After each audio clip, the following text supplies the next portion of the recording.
206वा षटकार या टुर्नामेंटला बघायला मिळतोय. यावेळेला बाकी जातोय झेल तो पाहता किशोर चेंडूच्या पाठीमागे जातोय. अप्रतिम प्रयत्न केला जातोय आणि जीवदान मिळतोय. जे वंदे मातरम माफ करा सरावली संघाला. पहिला चेंडू टटवलाय. पहिला चेंडू सीमा पार. 6 धावा जातील. एकदा पुन्हा आपल्या षटकातला पुढचा चेंडू राईट अमोर तिकट मारा टाकतात ते म्हणजे बघायचं. याला बाकी चेंडू सापडतोय हवेमध्ये झेल जातोय. चेंडूच्या पाठीमागे खेळाडू पोहोचतोय. चेंडू जातोय सीमा पार. 4 धावा सागरांच्या बॅट अप्रतिम चौकार बघायला मिळतोय.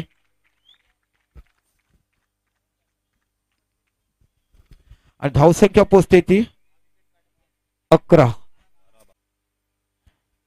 प्रत्येक संघाला टी शर्ट पुरवलं जातं म्हणजे सेमीफायनल आल्यावर. यावेळेला बाकी चेंडू हवेमध्ये. चेंडूच्या पाठीमागे खेळाडू बघतोय आणि अप्रतिम षटकार. 6 धावा. यावेळेला बाकी दोन्ही शॉट तुम्हाला बघायला मिळतोय. व्हीपीएलच्या माध्यमातून घनश्याम संख्या यांचा जो संघ आहे कलती 18 धावा फलकावर लागल्या जात आहेत. यावेळेला बाकी पुन्हा चेंडू टटवलाय. चेंडूच्या पाठीमागे जातोय खेळाडू आणि हा 6 धावा. अप्रतिम षटकार बघायला मिळतोय. टच मध्ये लय मध्ये प्रत्येक चारी बाजूला जलवे बिखरत आहेत आपल्या खेळाचे. सूर्य एक चेंडू स्लोवर चेंडू व्हेरिएशन पाहायला मिळतोय आणि चेंडू लगभग 8-9 फीटच्या वरतून येतोय. चांगली रनिंग बिटवीन द विकेट. चोटी धाव पाहायला भेटते इकडे या ठिकाणी. नक्कीच खूपच खुली चपळाई दोन्ही फलंदाजाकडे. सिंगल डबल्स मध्ये जास्त विश्वास ठेवतात. एखादा चौकार लगावतात अशा रीतीची रनिंग बिटवीन द विकेट. पुन्हा एकदा मारलेला फटका. पहिला चेंडू ब्लॉक हॉल मध्ये. चांगली सुरुवात तिसऱ्या षटकाची. यावेळेस धावा बोर्डला लागल्या जातात त्या 36. मात्र 23 चेंडू आणि 30 धावेची गरज. रनाला डिपेंड करत असताना आतापर्यंत 39 धावा जमा केल्या आहेत.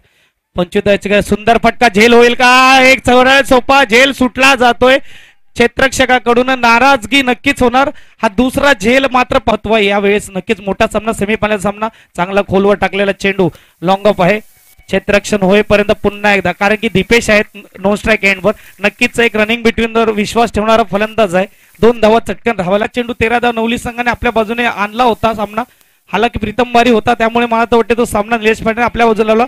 पण यावेळेस नक्कीच चांगलं क्षेत्ररक्षण पाहायला मिळते आणि 2 धावा सुद्धा अंकित करत असा ज्या धावेची काबिल. यावेळेस रेंज मध्ये सागर यांच्या आणि पनिश केलं जाते. लॉंग लॉंग लॉंग षटकार. सीमा रेषा पार. 6 धावा. 6 धावाने यावेळेस समीकरण बदलून गेलाय.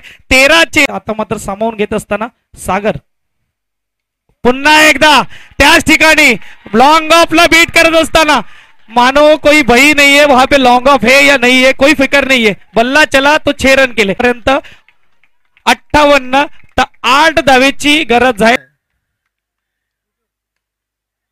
तर अप्रतिम चौकार हाताळतोय म्हणजे सागर वडे हा एक नावाजलेला फलंदाज.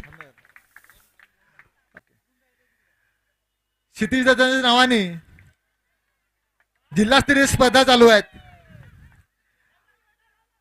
आणि त्यांना तिथे जायचं आहे. पण ते आपल्याचं म्हणणं आहे मी कधी सत्कार करून घेत नाही. जे सत्काराचं जे काय तुम्हाला द्यायचे असतील ते तुम्ही कुठेही गरीब ठिकाणी जाऊन दान करायचं आहे असं.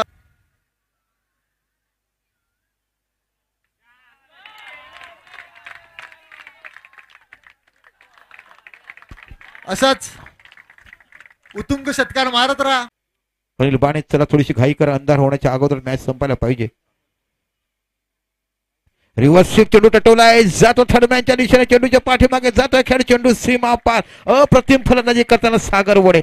निश्चितच हा आमचा वंजारी समाजाचा खेळ तुम्हाला बघायला मिळतो. ह्या संघामध्ये 4 प्रेक्षक मैदानाच्या आतमध्ये प्रेक्षक. यावेळेला बाकी चेंडू आडव्या बॅटिंग टटवलाय. मिडनच्या डोक्यावर जातो. पॉवर प्लेचा अभ्यास कसा करायचा बघायला मिळतो. चुना जातोय सीमा पार. चेंडू यावेळेला बाकी सुंदर क्षेत्र तिकडे बघायला मिळते. निश्चित काहीतरी खेळाडू सांगतात तिकडे.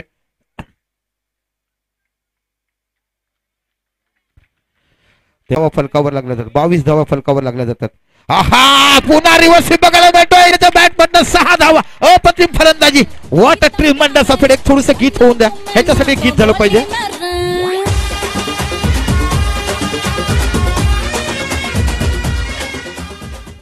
सागर वडे विचारतात, बरेचसे लोक विचारतात की काका हा खेळाडू कुठचा आहे. तर हा खेळाडू माझं कलवडा गाव लागतं, कलवडाचा भूमिपुत्र बघायला मिळतो. पण मागील 5 वर्षापासून सोलालीमध्ये खेळतो. कॉलेज जीवनामध्ये आपला युनिव्हर्सिटी ज्याने चिंचणी कॉलेजसाठी गाजवलं होतं, शॉप कॉलेज चिंचणीचं आपण बघितलं, तिथे